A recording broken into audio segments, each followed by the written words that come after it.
Pada musim panas tahun 1942, Nazi Jerman melancarkan serangan baru di front timur dengan tujuan merebut ladang minyak Kaukasus dan mengamankan kendali Sungai Volga. Kota Stalingrad yang terletak strategis di tepi Volga menjadi sasaran utama.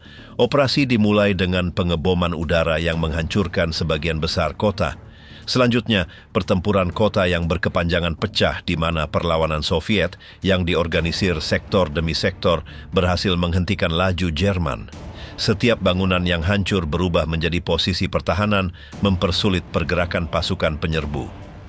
Pada bulan November tahun 1942, Tentara Merah melancarkan serangan balik yang mengepung Angkatan Darat Jerman ke-6. Terperangkap tanpa pasokan yang cukup, pasukan Jerman bertahan selama berminggu-minggu di bawah suhu ekstrim dengan kekurangan makanan, amunisi, dan obat-obatan. Upaya penyelamatan tidak cukup. Penyerahan terakhir pasukan Jerman pada bulan Februari tahun 1943 mengubah jalannya perang. Bagaimana kota yang hancur bisa menjadi panggung, salah satu pertempuran paling menentukan dan paling mahal dalam sejarah?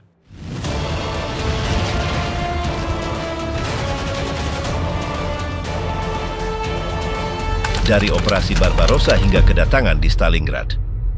Pada tanggal 22 Juni 1941, Angkatan Bersenjata Nazi Jerman melancarkan Operasi Barbarossa melawan Uni Soviet.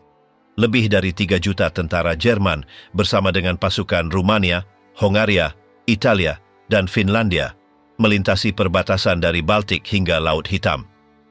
Kampanye ini dirancang sebagai serangan cepat untuk mengalahkan Tentara Merah dalam beberapa minggu. Selama bulan-bulan pertama, pasukan Jerman berhasil mencapai kemajuan penting, menangkap sejumlah besar tawanan, dan memperluas garis mereka di seluruh stepa Soviet yang luas. Serangan ini diorganisir dalam 3 arah utama. Grup Angkatan Darat Utara maju menuju Leningrad, Grup Angkatan Darat Pusat menuju Moskow, dan Grup Angkatan Darat Selatan menyerang Ukraina. Pada tahap awal, Tentara Merah yang terpengaruh oleh pembersihan politik dan kekurangan organisasi tidak dapat menahan serangan. Pertempuran seperti di Minsk dan Smolensk berakhir dengan kerugian besar bagi Soviet. Namun, kecepatan laju Jerman menyebabkan masalah pasokan dan perlawanan mulai menguat seiring dengan reorganisasi pasukan Soviet. Selama musim panas dan musim gugur tahun 1941, pasukan Jerman menghadapi kesulitan yang meningkat. Kurangnya persiapan untuk perang yang berkepanjangan, keausan material, dan jarak yang jauh memengaruhi mobilitas Wehrmacht. Hitler terus-menerus campur tangan dalam keputusan militer, memerintahkan pengalihan pasukan yang menunda laju menuju Moskow. Tindakan ini menghambat konsentrasi semua sumber daya dalam satu arah dan mendukung pemulihan Soviet. Ketika musim dingin tiba, pasukan Jerman tidak dilengkapi dengan baik untuk suhu ekstrim. Serangan balik Soviet yang dilancarkan pada bulan Desember tahun 1941 di bawah komando Georgi Zhukov mendorong Jerman menjauh dari Moskow. Kampanye kilat yang awalnya direncanakan tidak mencapai tujuannya. Situasi ini memaksa komando Jerman untuk memikirkan kembali strategi mereka untuk tahun berikutnya. Pada tahun 1942, Hitler memutuskan untuk memusatkan upaya di selatan Rusia. Tujuan utamanya adalah mencapai ladang minyak Kaukasus dan memotong pasokan Soviet yang beredar melalui Volga. Untuk mencapai tujuan ini, Grup Angkatan Darat Selatan dibagi menjadi 2, Grup A harus maju menuju Kaukasus, sedangkan Grup B dengan Angkatan Darat ke-6 di bawah Friedrich Paulus memiliki tugas untuk merebut Stalingrad. Pembagian pasukan melemahkan kemampuan ofensif Jerman. Meskipun demikian, pasukan maju melalui Ukraina selama musim panas tahun 1942. Tentara Merah yang telah belajar dari kesalahan tahun sebelumnya menerapkan taktik pertahanan mendalam yang baru, mundur secara teratur dan menggunakan medan sesuai keinginan mereka. Meskipun kerugian sangat tinggi, Soviet berhasil menunda serangan Jerman. Pada bulan Agustus tahun 1942, barisan depan Jerman mencapai tepi sungai Volga di utara Stalingrad. Kota itu, yang terletak di titik strategis untuk komunikasi dan transportasi sungai, menjadi tujuan militer berikutnya. Sebelum dimulainya pertempuran kota, Luftwaffe melancarkan serangkaian pemboman besar-besaran yang menghancurkan sebagian besar infrastruktur sipil. Ribuan warga sipil tewas dalam serangan itu, dan kota itu hancur menjadi puing-puing berasap. Penghancuran Stalingrad tidak mempermudah penaklukan Jerman. Sebaliknya, puing-puing menawarkan posisi pertahanan alami bagi tentara merah. Pertempuran beralih ke pertempuran jalan demi jalan dan gedung demi gedung. Kota yang hancur itu berubah menjadi medan perang di mana mobilitas dan daya tembak Jerman kehilangan efektivitasnya. Kedatangan di Stalingrad merupakan perubahan penting dalam perkembangan perang di timur. Laju Jerman yang cepat dan sukses di bulan-bulan pertama mulai menemukan perlawanan yang tidak berkurang. Tentara Merah, meskipun menderita kerugian besar, bertekad untuk mempertahankan kota dengan segala cara. Sejak saat ini, konfrontasi tidak lagi menjadi kampanye manuver cepat dan akan menjadi perang gesekan yang berkepanjangan. Serangan Jerman menuju Volga dan awal pengepungan. Pada musim semi tahun 1942, strategi Jerman di front timur berubah secara signifikan. Setelah kegagalan serangan menuju Moskow dan perlawanan yang dihadapi selama musim dingin sebelumnya, Hitler memutuskan untuk mengarahkan serangan utama ke selatan Uni Soviet.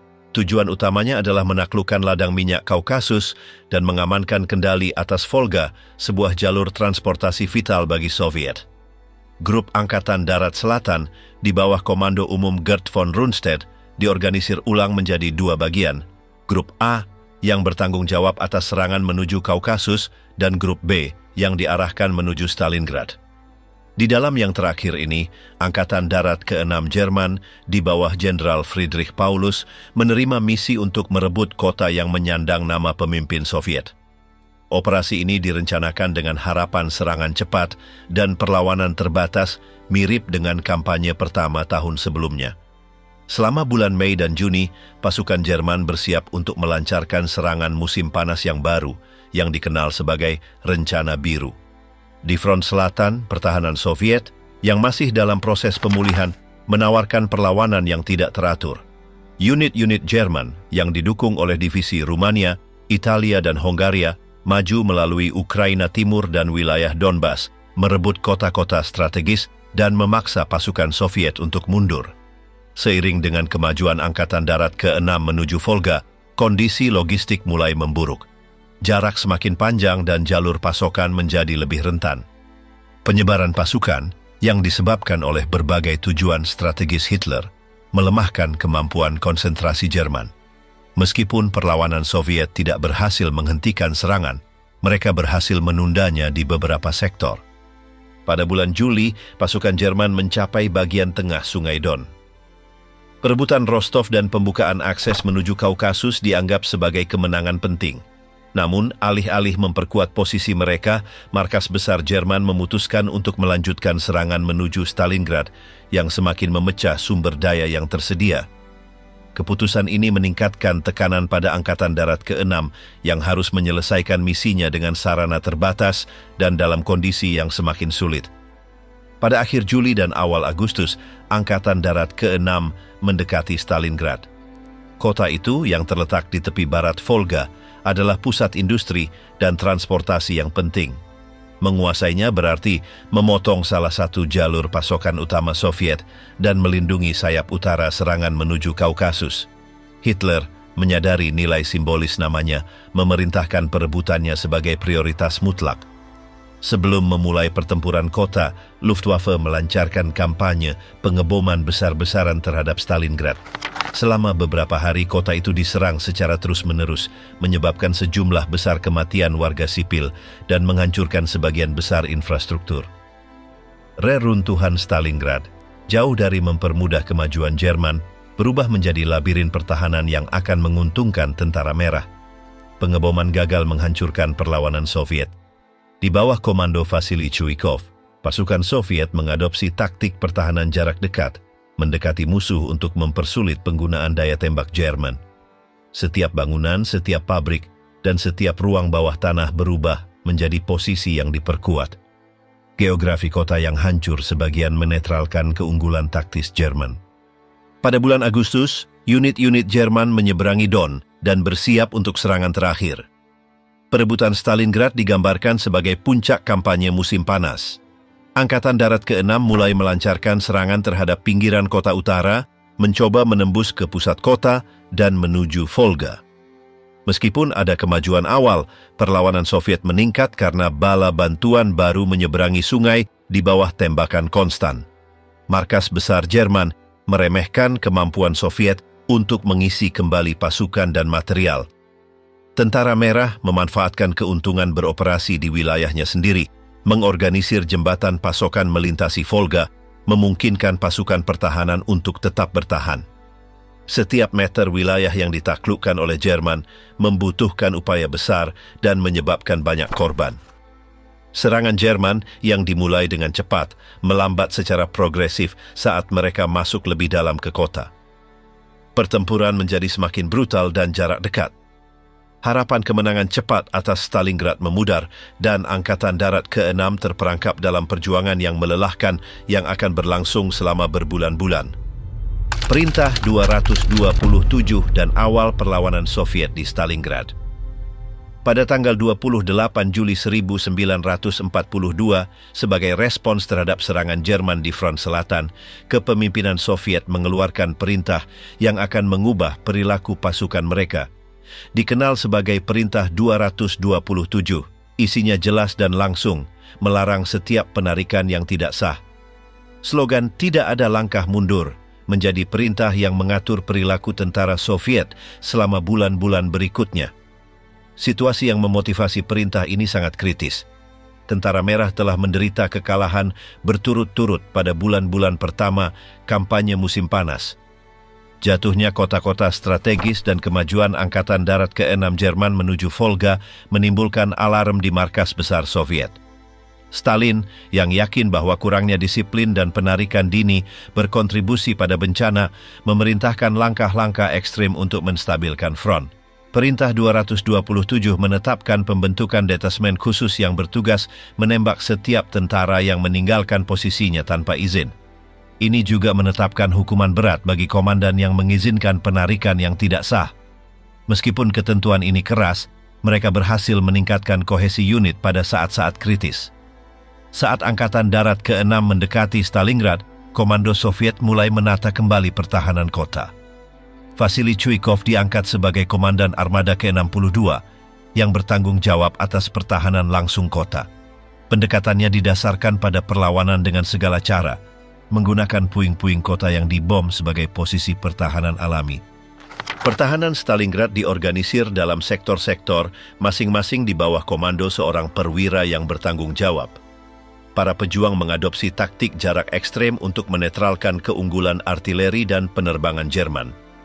Alih-alih mundur di hadapan serangan massal, unit-unit Soviet bersembunyi di ruang bawah tanah, pabrik-pabrik yang hancur, dan bangunan-bangunan yang sebagian runtuh memaksa musuh untuk bertempur demi setiap meter wilayah. Pasukan Soviet yang mempertahankan Stalingrad terdiri dari tentara reguler dan milisi rakyat.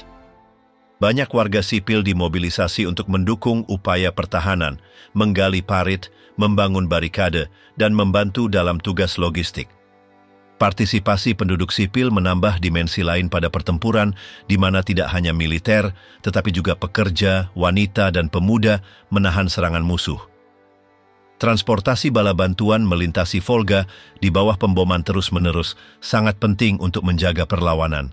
Unit-unit Soviet menyeberangi sungai dengan tongkang dan kapal improvisasi, membawa pasukan, amunisi, dan pasokan penting.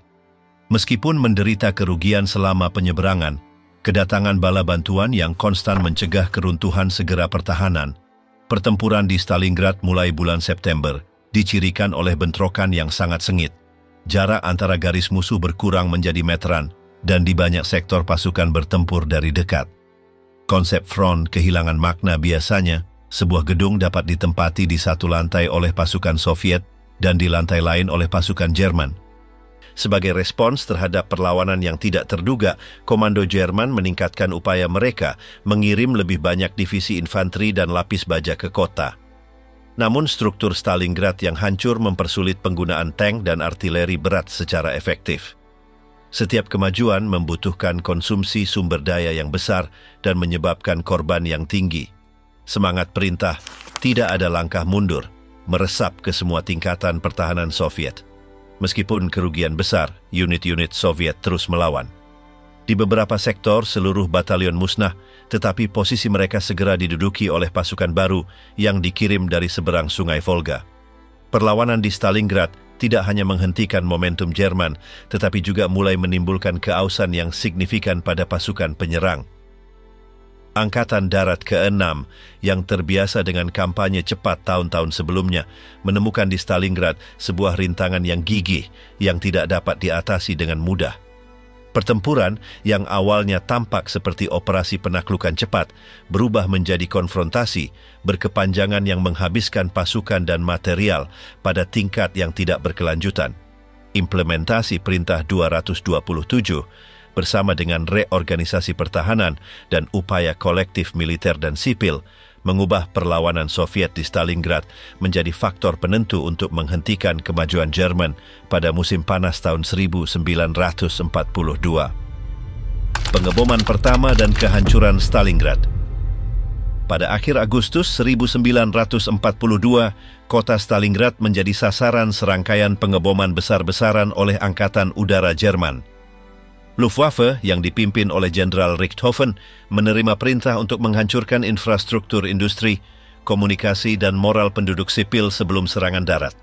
Selama beberapa hari berturut-turut, gelombang pembom Jerman menyerang tanpa henti, meruntuhkan sebagian besar kota menjadi puing-puing.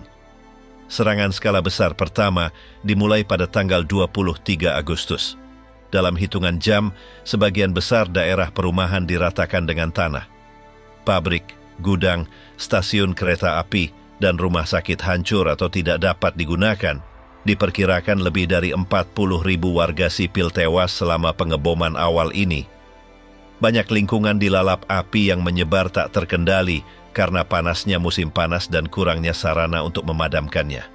Kehancuran fisik Stalingrad tidak hanya menyebabkan penderitaan manusia yang luar biasa, tetapi juga mengubah lingkungan perkotaan menjadi medan perang yang kacau.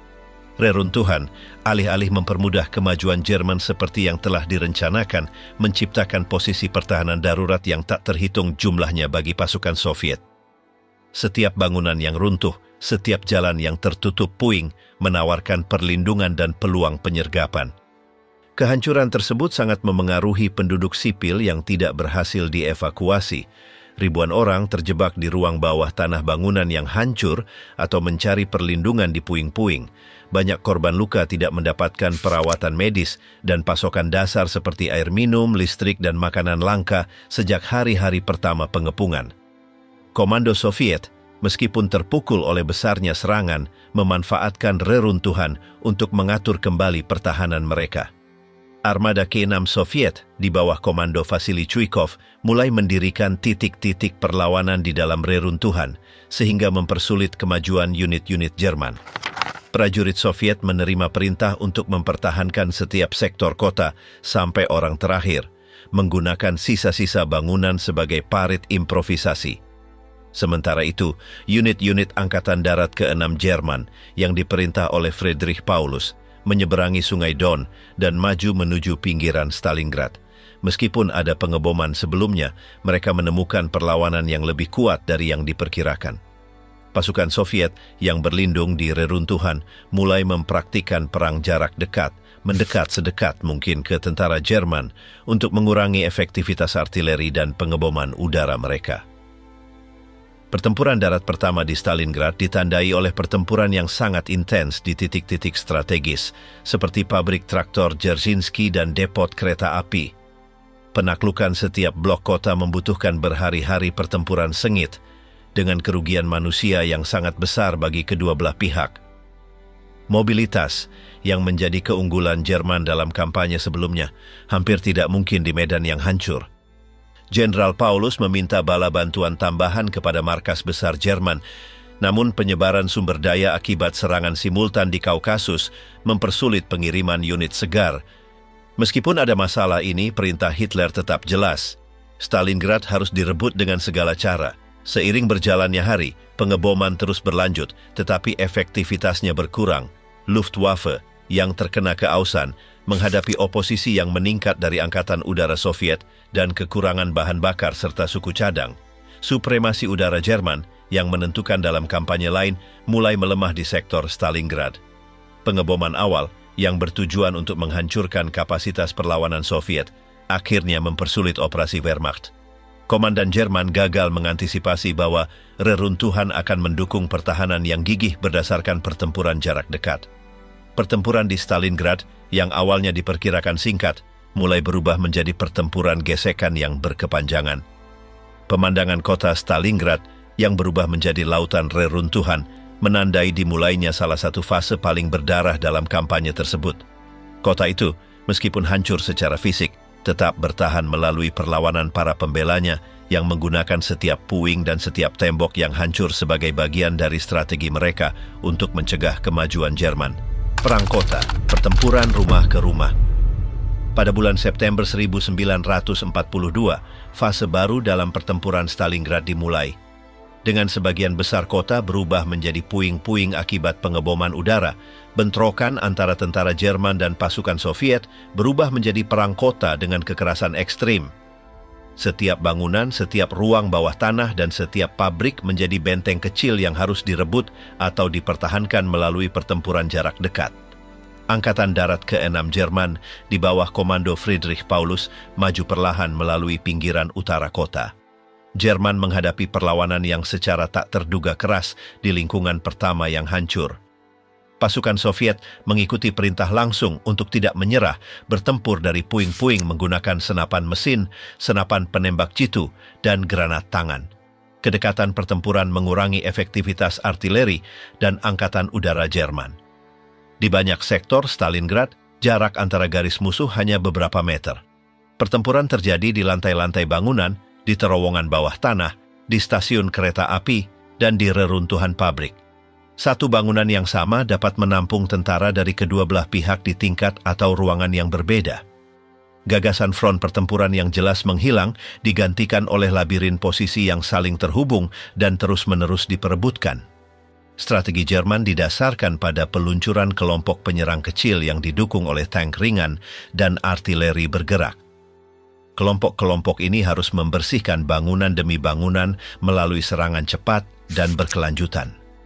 Namun, pasukan Soviet yang seringkali bersembunyi di ruang bawah tanah yang diperkuat atau di posisi tersembunyi di antara puing-puing, berhasil memperlambat atau bahkan memusnahkan penyerang sebelum mereka mencapai tujuan mereka.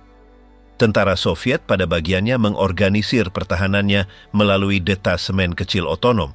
Setiap kelompok bertanggung jawab atas sebuah bangunan atau bagian jalan dan harus bertahan sampai orang terakhir.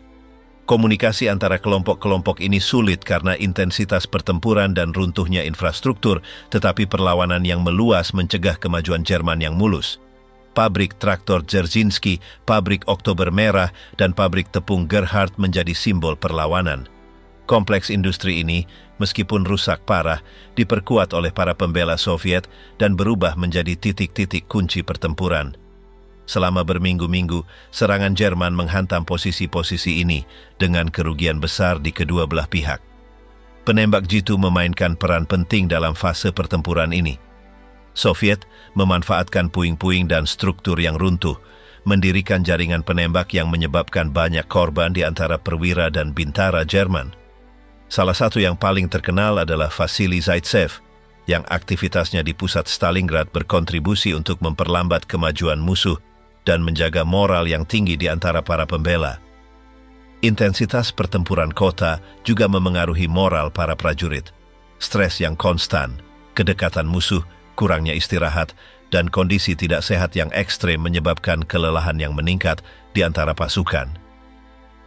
Unit-unit Jerman yang terbiasa dengan gerakan cepat dan operasi di lapangan terbuka sangat menderita menghadapi jenis perang yang terjadi di Stalingrad. Pasokan amunisi, makanan, dan obat-obatan menjadi tantangan bagi kedua belah pihak. Artileri Soviet yang dikerahkan di tepi timur Volga terus menembaki posisi Jerman, mempersulit transportasi bala bantuan dan perbekalan. Jerman, meskipun menguasai sebagian kota, tidak berhasil sepenuhnya memotong koridor pasokan Soviet yang beroperasi melintasi sungai. Meskipun ada upaya Jerman, pada pertengahan Oktober 1942, kemajuan telah melambat secara signifikan. Setiap kemajuan teritorial kecil menelan banyak korban. Unit-unit Soviet, meskipun berkurang, menerima bala bantuan konstan dari seberang Volga, di mana pabrik-pabrik di bawah administrasi militer terus memproduksi senjata dan amunisi, meskipun ada pengeboman. Perang di Stalingrad telah berubah menjadi konflik gesekan yang brutal. Tidak ada pihak yang mau menyerah dan korban dihitung ribuan setiap minggu. Harapan Jerman untuk penaklukan cepat kota perlahan-lahan memudar di tengah pertempuran yang tak henti-hentinya di reruntuhan. Sekutu poros dan perpecahan internal dalam pengepungan Stalingrad. Saat pasukan Jerman bertempur di dalam Stalingrad, tanggung jawab untuk melindungi sayap Angkatan Darat ke-6 Jerman sebagian besar jatuh pada pasukan sekutu poros. Unit-unit Rumania, Italia, dan Hongaria dikerahkan di sepanjang Sungai Don dan di sektor-sektor yang kurang diprioritaskan dengan asumsi ancaman Soviet terbatas di daerah-daerah tersebut. Komando Jerman yakin bahwa pasukan ini, meskipun kurang berpengalaman dan peralatan mereka lebih buruk, dapat mempertahankan posisi mereka selama waktu yang diperlukan untuk memastikan penaklukan total Stalingrad. Namun, sejak awal, masalah serius muncul terkait dengan persiapan, persenjataan, dan moral pasukan sekutu ini. Pasukan Rumania yang ditempatkan di barat laut Stalingrad tidak memiliki cukup senjata anti-tank dan dukungan artileri berat. Peralatan mereka sebagian besar sudah usang dan garis pertahanan mereka membentang di sektor-sektor yang terlalu luas untuk dapat dicakup secara efektif. Pasukan Italia yang ditugaskan untuk melindungi sektor-sektor yang lebih jauh menghadapi kekurangan serupa selain menderita masalah pasokan dan kurangnya kohesi internal. Unit-unit Hongaria yang terkonsentrasi lebih jauh ke utara juga menunjukkan kekurangan signifikan dalam kemampuan tempur mereka menghadapi pasukan Soviet. Kepercayaan markas besar Jerman pada sekutu-sekutu ini tidak didasarkan pada evaluasi realistis kemampuan mereka, melainkan pada kebutuhan mendesak untuk membebaskan pasukan Jerman untuk pertempuran langsung di Stalingrad. Keputusan strategis ini, yang diambil di bawah tekanan, menciptakan kerentanan struktural di sayap Angkatan Darat ke-6 yang nantinya akan dieksploitasi oleh komando Soviet. Di dalam tubuh Angkatan Darat Jerman sendiri, ketegangan mulai muncul terkait dengan kesulitan logistik, kelelahan tempur, dan perbedaan pendapat dalam komando. Beberapa perwira, baik di tingkat divisi maupun korps tentara, menyatakan keprihatinan mereka tentang kurangnya sumber daya dan keausan yang meningkat pada unit-unit yang terlibat dalam pertempuran kota. Namun komando tertinggi mematuhi perintah langsung Hitler mempertahankan tujuan merebut Stalingrad dengan harga berapapun, tanpa mempertimbangkan secara serius perlunya reorganisasi atau penguatan sayap. Kondisi bagi sekutu poros memburuk seiring berjalannya musim gugur. Tentara Merah mengamati kelemahan posisi Rumania dan Italia, mulai mengonsentrasikan kekuatan secara diam-diam di sektor-sektor tertentu di garis depan. Di bawah kepemimpinan jenderal-jenderal seperti Alexander Vasilevsky dan Georgi Zhukov, markas besar Soviet merencanakan serangan skala besar yang bertujuan untuk mengepung Angkatan Darat ke-6 Jerman, justru memanfaatkan kelemahan-kelemahan itu. Laporan intelijen yang tersedia bagi Jerman menunjukkan pergerakan pasukan Soviet, tetapi diremehkan atau dianggap sebagai bagian dari manuver defensif sederhana. Staf umum Jerman yang disibukkan oleh pertempuran di dalam Stalingrad tidak mengambil langkah-langkah tegas untuk memperkuat sekutu mereka atau memperpendek garis pertahanan mereka. Sementara itu, pasukan Rumania dan Hongaria menyadari kerentanan mereka, berulang kali meminta dukungan senjata anti-tank dan cadangan infanteri. Permintaan ini sebagian besar diabaikan atau ditanggapi secara tidak memadai karena prioritas yang terfokus pada operasi di dalam kota. Di dalam Stalingrad, Angkatan Darat Jerman juga menghadapi perpecahan internal terkait dengan kesulitan yang meningkat dalam pertempuran kota. Korban yang terus bertambah, kurangnya rotasi yang efektif, dan kemunduran fisik dan mental pasukan mulai memengaruhi efisiensi unit. Seiring dengan meningkatnya jumlah korban luka dan sakit, rumah sakit lapangan kewalahan, dan jalur pasokan semakin rapuh. Kombinasi pertahanan luar yang melemah dan tentara yang kelelahan di bagian dalam menciptakan kondisi ideal bagi Tentara Merah untuk melancarkan serangan strategis. Kekuatan yang tampak dari pengepungan Jerman di sekitar Stalingrad menyembunyikan kelemahan struktural yang dalam yang, meskipun terlihat oleh beberapa komando, tidak diperbaiki tepat waktu. Penempatan sekutu poros di sayap dan ketegangan internal di dalam Angkatan Darat ke-6 berkontribusi secara menentukan terhadap perkembangan pertempuran selanjutnya. Kelemahan-kelemahan ini akan dieksploitasi pada bulan November 1942 selama Operasi Uranus mengubah jalannya pertempuran untuk Stalingrad. Upaya terakhir Jerman untuk merebut Stalingrad. Pada pertengahan Oktober 1942, situasi di Stalingrad telah menjadi kritis bagi kedua belah pihak. Angkatan Darat Jerman, setelah berminggu-minggu pertempuran kota yang intens, telah kelelahan dan sumber daya mereka semakin terbatas. Terlepas dari kesulitan, Hitler bersikeras bahwa kota itu harus sepenuhnya direbut. Jenderal Friedrich Paulus, Komandan Angkatan Darat ke-6 Jerman, menerima perintah untuk melancarkan serangan terakhir untuk merebut sektor-sektor terakhir yang dikuasai Soviet di tepi barat Volga. Rencana Jerman adalah memusatkan kekuatan dalam serangan terkoordinasi yang diarahkan ke distrik industri yang terletak di utara kota. Daerah ini termasuk pabrik Oktober Merah, Dzerzhinsky dan Barikadi yang telah menahan serangan sebelumnya. Tujuannya adalah untuk menembus garis Soviet, mencapai sungai, dan menghilangkan titik-titik penyeberangan yang memungkinkan pasokan bala bantuan yang konstan kepada para pembela. Pada tanggal 6 November, serangan baru dimulai.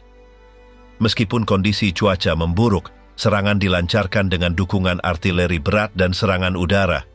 Namun, pengeboman sebelumnya telah menghancurkan kota sedemikian rupa sehingga proyektil memiliki efek terbatas pada posisi yang diperkuat di antara puing-puing. Para pembela Soviet yang berlindung di ruang bawah tanah, tembok pabrik, dan posisi improvisasi berhasil menahan serangan awal. Kemajuan Jerman lambat dan mahal.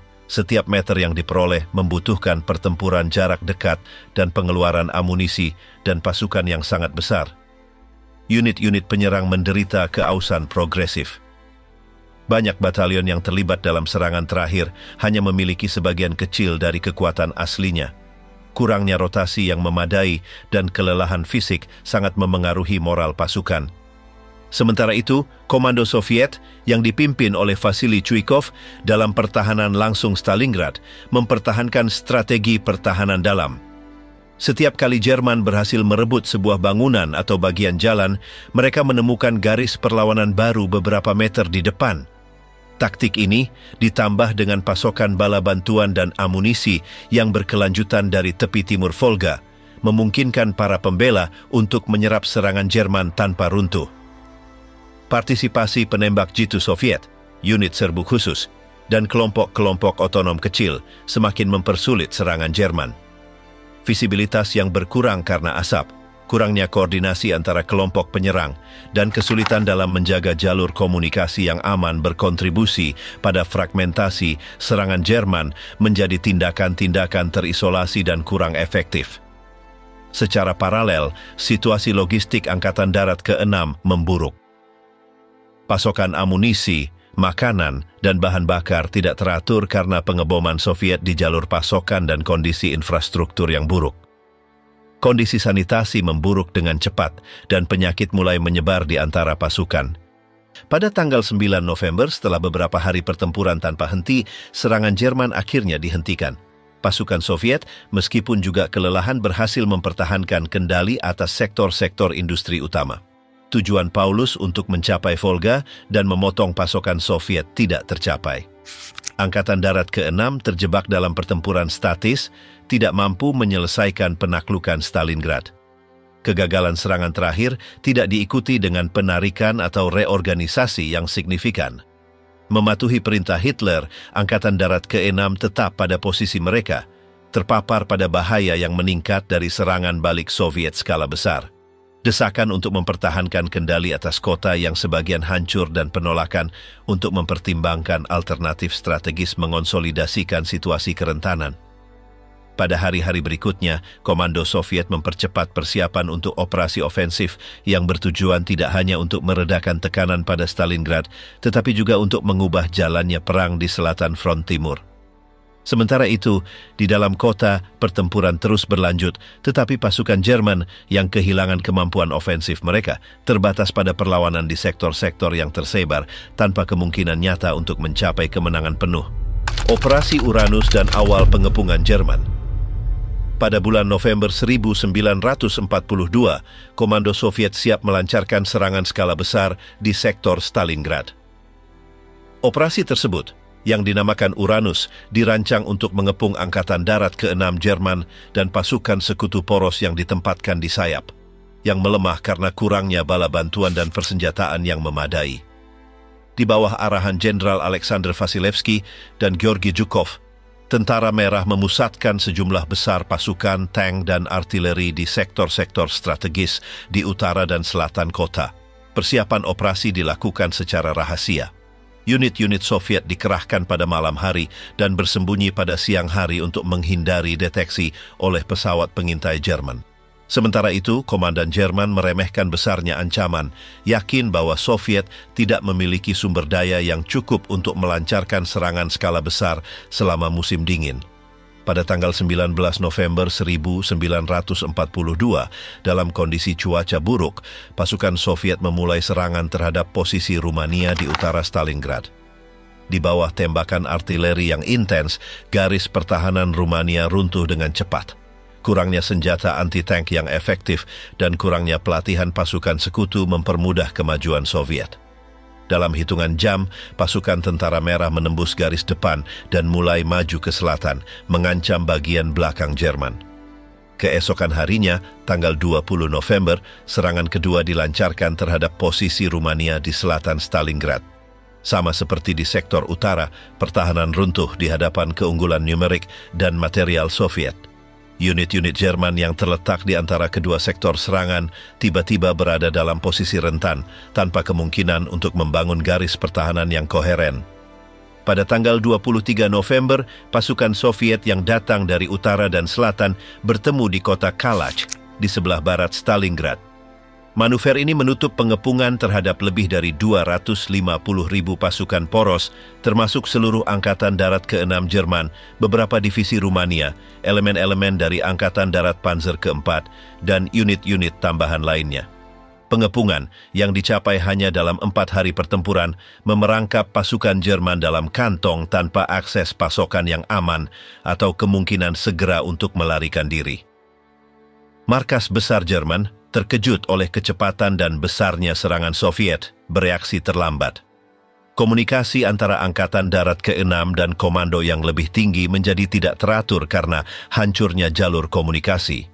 Awalnya, beberapa perwira Jerman mengusulkan penarikan segera ke barat untuk mencoba menembus pengepungan, tetapi Hitler menolak setiap gerakan penarikan, memerintahkan Friedrich Paulus untuk mempertahankan posisinya di Stalingrad. Di dalam perimeter yang terkepung, situasi mulai memburuk dengan cepat. Cadangan makanan, amunisi, dan bahan bakar yang sudah terbatas sebelum pengepungan tidak cukup untuk menopang pasukan selama periode yang berkepanjangan. Dinginnya musim dingin, penyakit, dan kurangnya pasokan dasar meningkatkan korban di antara tentara Jerman dan sekutu mereka. Sementara itu, Tentara Merah mengonsolidasikan posisinya di sekitar kantong. Soviet membentengi cincin luar untuk mencegah setiap upaya penembusan dan mulai merencanakan operasi tambahan untuk secara bertahap mengurangi perlawanan di dalam pengepungan. Pada saat yang sama, unit-unit Soviet yang baru dikerahkan untuk mencegat kemungkinan upaya penyelamatan Jerman dari luar. Operasi Uranus merupakan pukulan strategis yang menghancurkan bagi Wehrmacht di front timur. Hilangnya mobilitas, ketidakmampuan untuk memperkuat atau mengevakuasi Angkatan Darat ke-6, dan dominasi inisiatif Soviet mengubah keseimbangan kekuatan di wilayah tersebut. Situasi pasukan yang terkepung di Stalingrad menjadi krisis militer yang belum pernah terjadi sebelumnya bagi Jerman selama Perang Dunia Kedua. Pengepungan yang didirikan pada akhir November 1942 itu kuat dan sulit ditembus. Meskipun ada beberapa upaya selanjutnya oleh pasukan Jerman di luar kantong, Angkatan Darat ke-6 tetap terisolasi, terpaksa bertahan hidup dengan sumber daya yang tersedia dan menghadapi musim dingin yang kejam tanpa prospek penyelamatan yang nyata. Perintah Hitler dan perlawanan paksa. Setelah pengepungan Soviet pada akhir November 1942, Angkatan Darat ke-6 Jerman terjebak di Stalingrad bersama berbagai unit Rumania dan unit tambahan. Situasi ini membutuhkan keputusan segera untuk mencoba menyelamatkan pasukan yang terkepung. Namun Hitler secara tegas memerintahkan Friedrich Paulus untuk mempertahankan posisinya dan mengubah area di bawah kendalinya menjadi benteng yang mampu bertahan hingga menerima bantuan dari luar. Konsep benteng Stalingrad menyiratkan perlawanan statis meskipun dalam kondisi yang merugikan. Hitler menolak proposal awal dari beberapa perwira yang menyarankan penembusan segera ke barat sebelum pengepungan terkonsolidasi. Bagi markas besar Jerman, penyerahan atau penarikan tidak dapat diterima dari sudut pandang politik dan simbolis. Jenderal Paulus yang tunduk secara ketat pada perintah yang diterima mengorganisir posisi pertahanan di dalam kota dalam sektor-sektor otonom. Setiap divisi Jerman diberi tanggung jawab untuk mempertahankan area tertentu, sementara cadangan amunisi, makanan, dan bahan bakar didistribusikan kembali dengan tujuan memperpanjang perlawanan selama mungkin. Namun, persediaan yang tersedia tidak cukup untuk pertahanan yang berkepanjangan. Tentara yang terkepung kini bergantung pada pasokan udara.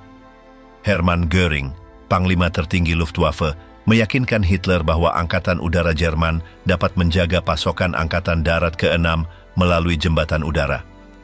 Janji ini didasarkan pada perkiraan yang optimis dan tidak memperhitungkan kurangnya pesawat angkut yang cukup, cuaca musim dingin yang buruk, dan peningkatan oposisi dari Angkatan Udara Soviet. Mulai Desember, kondisi di dalam pengepungan mulai memburuk dengan cepat. Penjatahan makanan menjadi lebih parah. Para prajurit menerima jumlah roti, daging kalengan, dan sup encer yang minimal. Pasokan bahan bakar langka yang membatasi pergerakan kendaraan lapis baja dan truk pengangkut. Suhu rendah yang mencapai 30 derajat di bawah nol menyebabkan kasus radang dingin dan penyakit pernapasan yang meluas. Komando Soviet menyadari situasi pasukan Jerman mempertahankan tekanan konstan di sekitar pengepungan. Meskipun tidak ada serangan massal langsung yang dilancarkan, pasukan Soviet mengonsolidasikan posisi mereka, mencegah setiap upaya penembusan. Selain itu, artileri Soviet terus-menerus mengganggu lapangan udara improvisasi yang digunakan oleh Luftwaffe, semakin mengurangi efektivitas jembatan udara. Di dalam Stalingrad, moral pasukan Jerman mulai memburuk. Kurangnya makanan, kelangkaan pakaian musim dingin yang memadai, penumpukan korban luka tanpa kemungkinan evakuasi, dan pemahaman bahwa tidak akan ada penyelamatan segera mengikis perlawanan psikologis para prajurit. Meskipun demikian, sebagian besar unit terus mematuhi perintah untuk melawan, menyadari bahwa penyerahan diri secara individu dihukum berat. Paulus sendiri, meskipun memahami keseriusan situasi, tidak mengambil inisiatif untuk tidak mematuhi instruksi dari Berlin. Terikat oleh rasa tugas dan disiplin militernya, ia mempertahankan markas besarnya tetap beroperasi di kota dan terus mengorganisir perlawanan dengan sarana yang tersedia. Namun, komunikasi dengan dunia luar semakin tidak teratur dan terpecah-pecah. Pada pertengahan Desember, cadangan pasokan mencapai tingkat kritis. Roti, jika tersedia, dicampur dengan serbuk gergaji untuk meningkatkan volume. Jatah daging dalam banyak kasus diganti dengan kuda yang disembelih. Obat-obatan langka dan rumah sakit improvisasi tidak memiliki persediaan dasar untuk merawat yang terluka. Sementara itu, upaya penyelamatan oleh grup Angkatan Darat Don yang diperintah oleh Erich von Manstein bergerak perlahan menuju Stalingrad. Namun, operasi tersebut terbatas dalam sumber daya dan menghadapi perlawanan Soviet yang kuat. Para prajurit yang terjebak di kota terus menunggu bantuan yang tidak akan pernah tiba secara efektif. Keputusan untuk mengubah Stalingrad menjadi benteng tidak berhasil membalikkan situasi strategis. Sebaliknya, itu memperpanjang penderitaan puluhan ribu tentara yang terjebak tanpa kemungkinan nyata untuk menang. Pengepungan tetap kuat, dan situasi internal Angkatan Darat ke-6 memburuk setiap harinya. Penyelamatan Manstein yang gagal dan Natal di pengepungan Stalingrad. Pada pertengahan Desember 1942, markas besar Jerman melancarkan operasi badai musim dingin, sebuah upaya untuk menembus pengepungan Soviet di Stalingrad dan membebaskan Angkatan Darat ke-6 yang terjebak. Operasi tersebut dipimpin oleh Jenderal Erich von Manstein yang memimpin grup Angkatan Darat Don yang baru dibentuk. Tujuannya adalah untuk membuka koridor menuju kota sebelum pasukan yang terkepung runtuh karena kelaparan, dingin, dan kurangnya pasokan.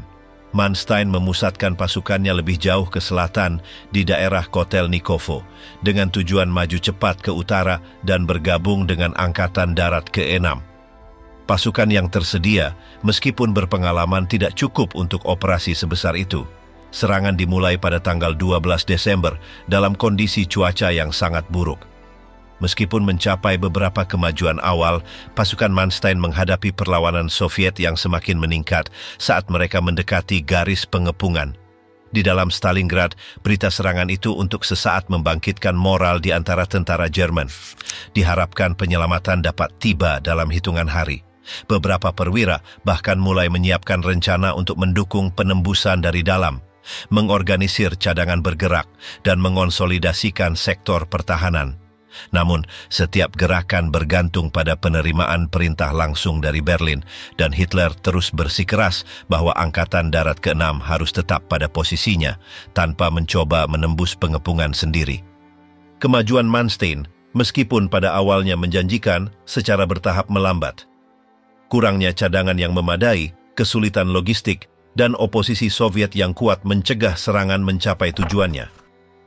Pada tanggal 18 Desember, pasukan Jerman masih berada lebih dari 50 km dari Stalingrad, tidak dapat menembus cincin pasukan Soviet yang mengelilingi kota. Sementara itu, di dalam pengepungan, kondisi terus memburuk. Kedatangan Natal tidak membawa kelegaan bagi tentara Jerman. Perayaan pada tahun-tahun sebelumnya dicirikan oleh upacara militer dan persahabatan tertentu, berkurang menjadi tindakan simbolis di tempat penampungan darurat. Sebagian besar tentara hampir tidak memiliki roti keras dan sup encer sebagai satu-satunya makanan meriah. Suhu terus turun, mencapai tingkat yang bahkan mempersulit fungsi senjata dan kendaraan. Surat-surat dan pesan-pesan yang dikirim dari Berlin mencoba menjaga semangat juang, berbicara tentang perlawanan heroik Angkatan Darat ke-6, dan meyakinkan bahwa bantuan sedang dalam perjalanan. Namun, dalam praktiknya, banyak tentara menyadari bahwa kemungkinan penyelamatan semakin jauh. Kelangkaan amunisi, bahan bakar, dan obat-obatan membuat situasi tidak dapat dipertahankan. Penyakit, khususnya tifus dan disentri, menyebar di antara pasukan yang melemah. Rumah sakit lapangan yang diimprovisasi di ruang bawah tanah yang beku hampir tidak dapat merawat yang terluka dan sakit. Banyak tentara terlalu lemah untuk bertempur, meninggal di posisi mereka atau selama upaya pemindahan ke pos pertolongan pertama. Moral umum semakin menurun ketika menjadi jelas bahwa upaya Manstein tidak akan mencapai tujuannya.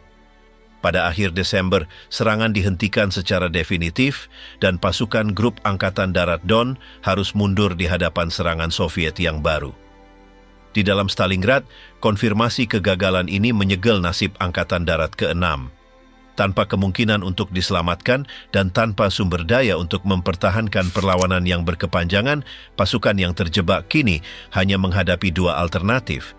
Terus bertempur dalam kondisi yang tidak mungkin atau menyerah, sebuah pilihan yang secara tegas dilarang oleh Hitler. Menjelang akhir tahun, situasi di dalam Stalingrad menjadi semakin putus asa, dengan para prajurit bertempur lebih melawan kelaparan dan dingin daripada melawan musuh. Upaya penyelamatan meskipun berani tidak mengubah jalannya peristiwa.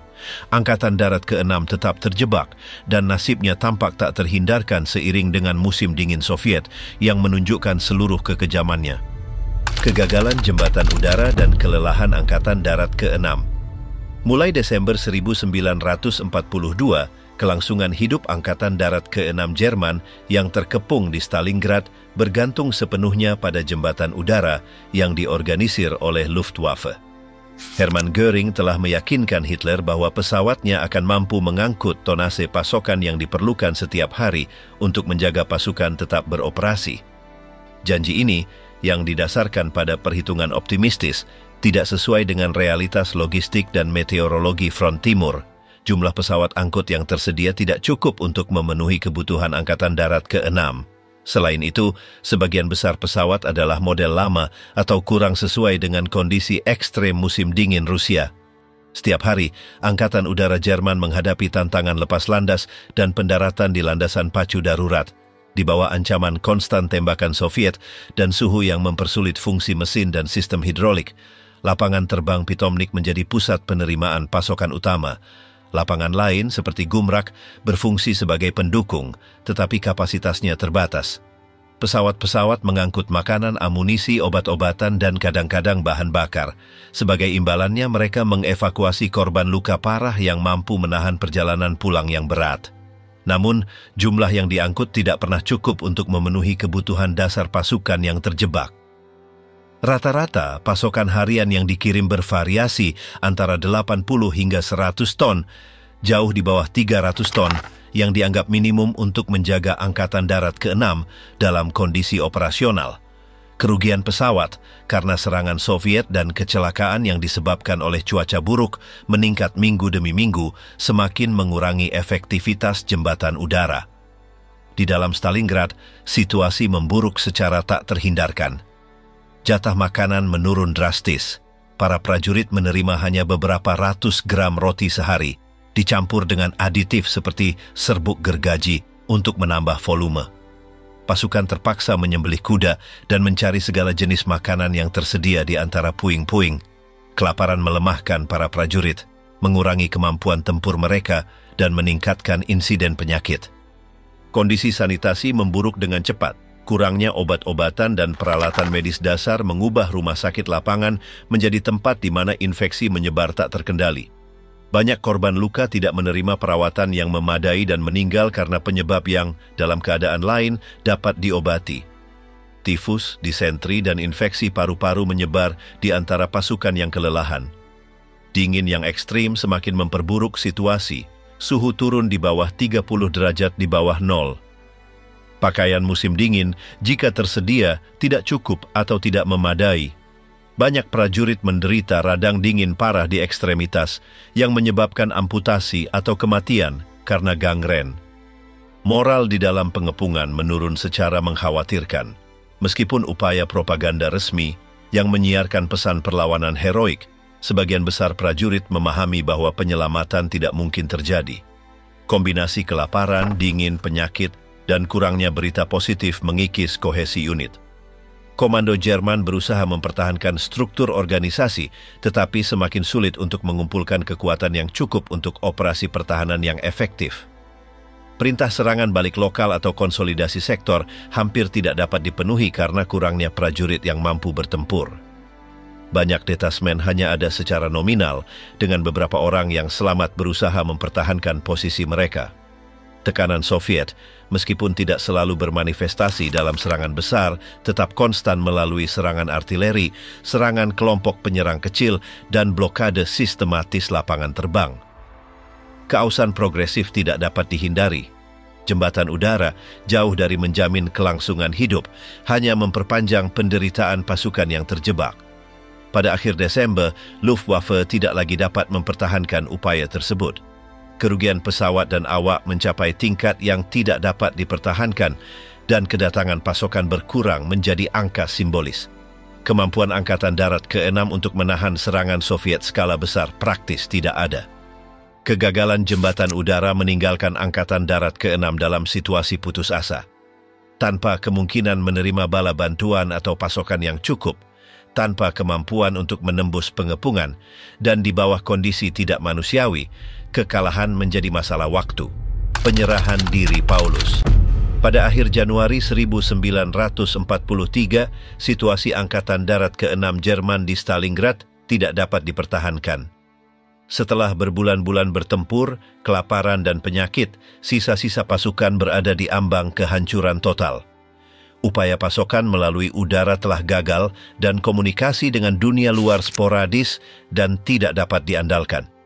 Sebagian besar prajurit yang selamat berada dalam kondisi kelelahan ekstrem, tidak mampu memberikan perlawanan terorganisir. Pada tanggal 22 Januari, Komando Soviet, melalui Jenderal Konstantin Rokossovski, mengirimkan proposal penyerahan diri kepada Jenderal Friedrich Paulus. Tawaran tersebut menjamin perlakuan manusiawi terhadap tawanan jika Angkatan Darat ke-6 menyerah segera. Paulus mengikuti perintah Hitler, menolak proposal tersebut tanpa negosiasi. Perintah langsung dari Berlin adalah untuk melawan sampai prajurit terakhir, tanpa mempertimbangkan penyerahan diri dalam keadaan apapun. Beberapa hari kemudian, Tentara Merah melancarkan serangan terakhir untuk mengurangi pengepungan internal. Serangan dimulai pada tanggal 10 Januari dengan pengeboman artileri intens, diikuti oleh kemajuan infanteri dan tank yang terkoordinasi. Perlawanan Jerman, meskipun berani di beberapa sektor, terfragmentasi dan putus asa. Kurangnya amunisi, kelangkaan makanan, dan suhu rendah membuat pertahanan yang berkepanjangan menjadi tidak mungkin. Pada tanggal 25 Januari, pasukan Soviet telah membagi kantong Jerman menjadi dua sektor utama. Satu di utara, tempat sebagian besar pasukan tempur berada, dan satu lagi di selatan, tempat sisa-sisa komando dan beberapa unit yang tersebar terkonsentrasi. Pertempuran berkurang menjadi kantong-kantong kecil perlawanan, dengan banyak prajurit Jerman menyerah secara spontan karena tidak mungkin untuk terus bertempur. Pada tanggal 30 Januari, Hitler mengangkat Friedrich Paulus ke pangkat Marsekal Lapangan, pangkat tertinggi di Angkatan Darat Jerman. Niat Hitler adalah simbolis. Belum ada Marsekal Lapangan Jerman yang ditangkap hidup-hidup sampai saat itu, dan diharapkan Paulus akan memilih bunuh diri daripada menyerah. Namun, sang jenderal menghadapi kenyataan yang jelas, memutuskan untuk menyerah untuk menghindari kehancuran total pasukannya.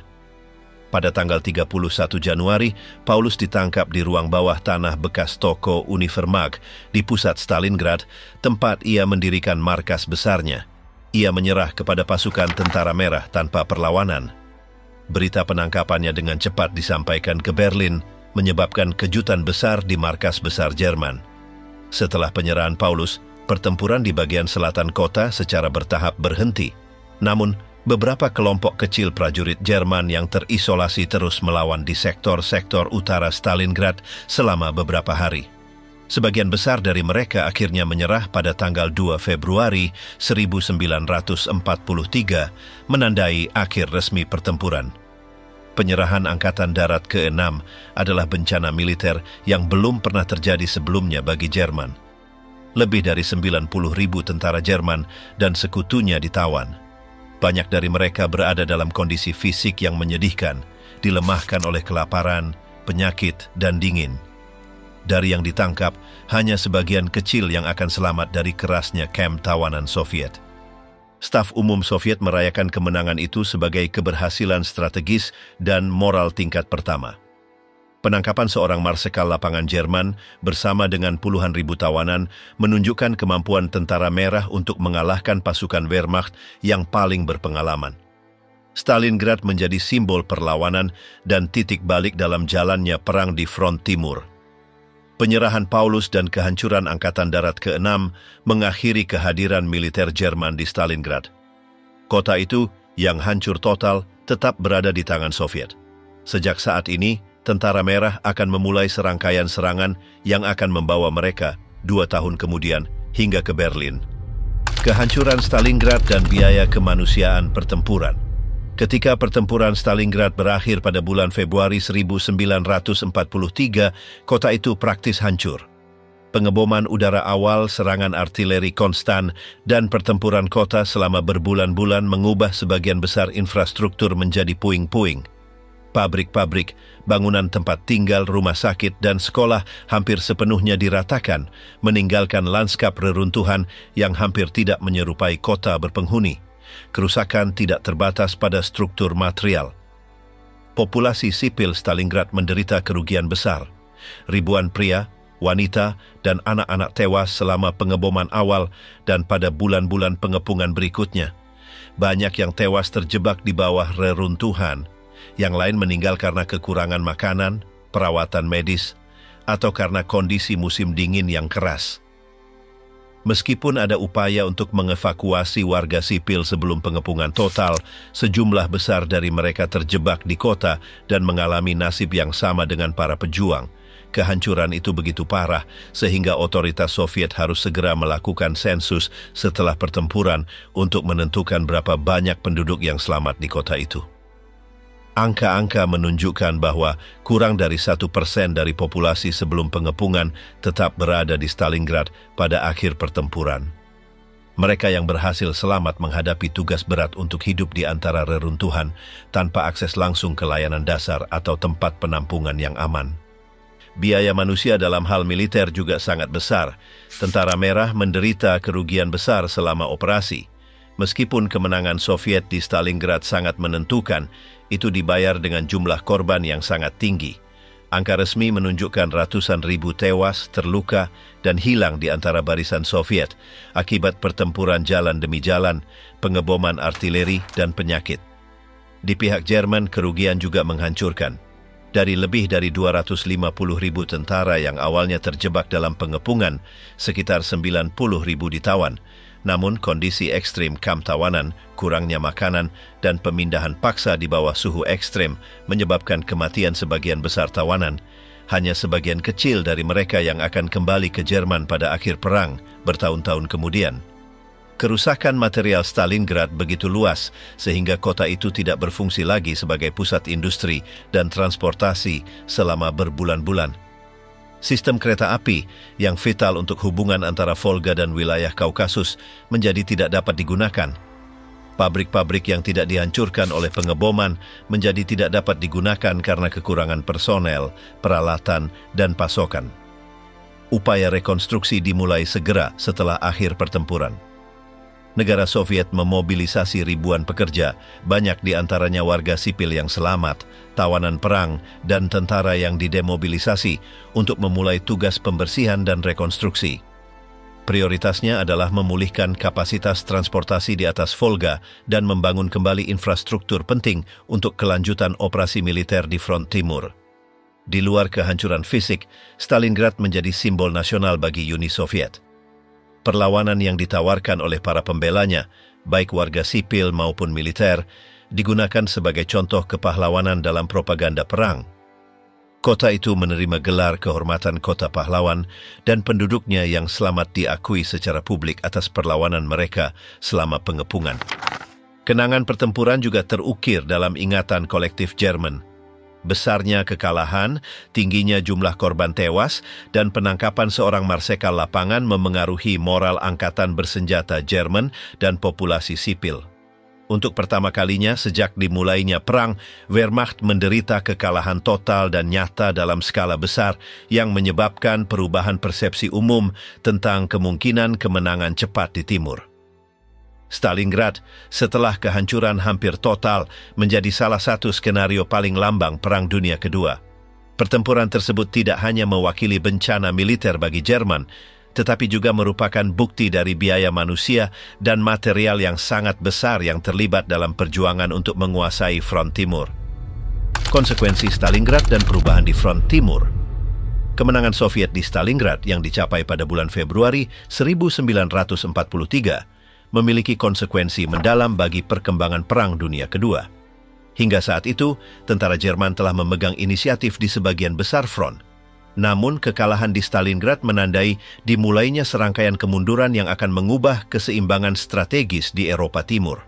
Hilangnya Angkatan Darat ke-6 Jerman, yang dianggap sebagai salah satu kekuatan Wehrmacht paling berpengalaman, merupakan pukulan telak yang tidak dapat diperbaiki.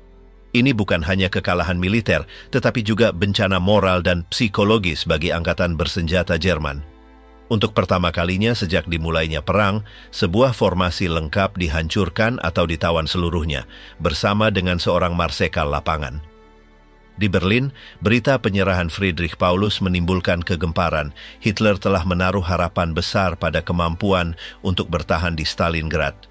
Kebijakannya yang tidak mengizinkan penarikan dan bersikeras pada pertahanan habis-habisan menunjukkan keterbatasannya di hadapan strategi Soviet yang lebih fleksibel dan lebih baik disesuaikan dengan kondisi perang di timur.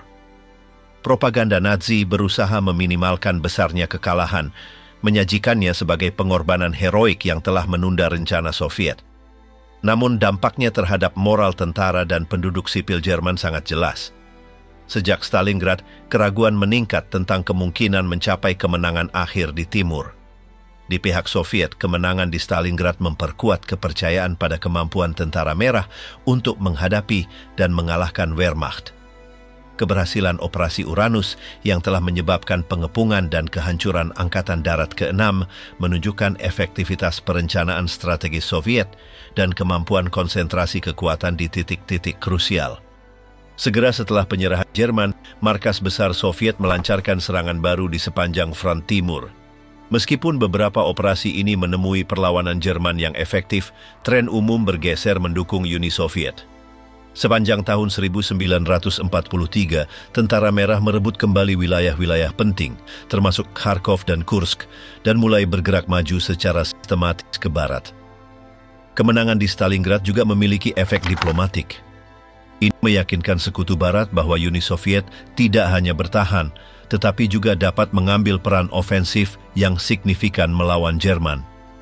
Persepsi ini memengaruhi keputusan yang diambil dalam konferensi-konferensi berikutnya, seperti di Teheran pada 1943, di mana pembukaan front kedua di Eropa Barat direncanakan. Dalam hal militer, Stalingrad menandai berakhirnya kemampuan ofensif skala besar Jerman di front timur. Sejak saat itu, Wehrmacht terpaksa mengadopsi posisi yang sebagian besar defensif, berusaha menahan kemajuan Soviet dengan sumber daya yang semakin terbatas. Kerugian yang diderita di Stalingrad tidak dapat diganti secara memadai, baik dalam hal pasukan berpengalaman maupun material. Reorganisasi pasukan Soviet setelah Stalingrad juga memungkinkan penyempurnaan taktik dan strategi yang akan berhasil digunakan dalam kampanye-kampanye berikutnya. Tentara Merah meningkatkan kemampuan logistiknya, koordinasinya antara senjata gabungan, dan efisiensinya dalam mengeksploitasi celah di garis musuh. Prestis internasional Uni Soviet tumbuh secara signifikan setelah kemenangan di Stalingrad. Bagi banyak pengamat di seluruh dunia, perlawanan dan kemenangan Soviet mewakili titik balik dalam perang melawan poros. Pengorbanan jutaan tentara dan warga sipil Soviet mulai diakui sebagai faktor krusial dalam kekalahan rezim Nazi. Pertempuran Stalingrad meninggalkan luka yang dalam pada kedua belah pihak. Bagi Jerman itu berarti awal dari kemunduran yang lambat tetapi tidak dapat diubah di timur. Bagi Uni Soviet itu mewakili validasi kemampuan perlawanannya dan dorongan untuk operasi di masa depan yang akan berujung pada penaklukan Berlin pada 1945. Penyerahan Angkatan Darat ke-6 Jerman di Stalingrad mengubah jalannya Perang Dunia Kedua. Jerman kehilangan ratusan ribu tentara dan tidak dapat mempertahankan kendali di front timur. Sejak saat itu, Tentara Merah semakin maju dan mulai merebut kembali wilayah-wilayah yang diduduki. Stalingrad hancur hampir seluruhnya. Rekonstruksinya dimulai tak lama setelah pertempuran dan dipandang sebagai bukti upaya Uni Soviet untuk terus melawan. Kekalahan tersebut memengaruhi Jerman baik secara militer maupun kepercayaan penduduknya terhadap kemenangan. Apa yang terjadi di Stalingrad menunjukkan skala konflik di timur dan biaya kemanusiaan yang besar yang ditimbulkannya. Perjuangan itu bukan hanya antara tentara tetapi juga ujian ketahanan bagi tentara dan warga sipil dalam kondisi yang sangat sulit. Hasil pertempuran ini memiliki konsekuensi langsung pada bagaimana perang di Eropa berakhir.